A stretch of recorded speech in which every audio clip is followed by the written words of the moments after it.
Hola zaragocistas y bienvenidos a un nuevo vídeo de El Zarpazo, la nueva actualidad del Real Zaragoza. Comenzamos. Hoy por fin la noticia más esperada por la afición, y no es otra que el cese de Lalo Arantegui y José María Barba como director deportivo y secretario.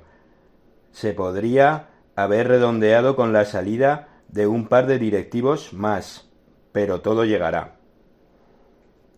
Todo esto implica un nuevo proyecto, el enésimo. Buscar un sustituto para Lalo y otro entrenador, pasando Iván nuevamente al filial. La dirección deportiva se rumorea que puede ser para César Sánchez, que abriría la puerta al grupo de Ander Herrera, del cual César siempre ha formado parte, y ya intentaron entrar en el club tiempo atrás. Y después de la dirección deportiva vendría un nuevo entrenador. Se habla de Paco Gémez o Pacheta, pero dicen que los dos se han negado.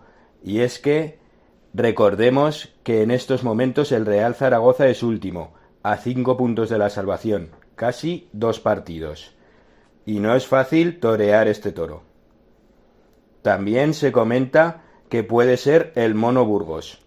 Ya tenemos en la plantilla al Toro Fernández. No sé si ahora es el momento también de un mono. A ver si en vez de un club de fútbol van a hacer un zoológico. Fuera de bromas, que siempre vienen bien, que nadie descarte la posibilidad de Víctor Fernández, pues una de las condiciones para volver fue la salida de Lalo, que ya se ha producido. Pero bueno, todos son rumores. Lo que sí es cierto es que el cambio se está produciendo y aún hay tiempo de salvar la categoría. Esperemos. Y siempre, aupa Real Zaragoza. Si te ha gustado el vídeo, suscríbete al canal, deja en los comentarios tu opinión del vídeo y cómo ves todo lo que está pasando. Dale like y síguenos en redes sociales. Y si quieres más información, ponte en contacto con nosotros. Nos vemos en el próximo vídeo.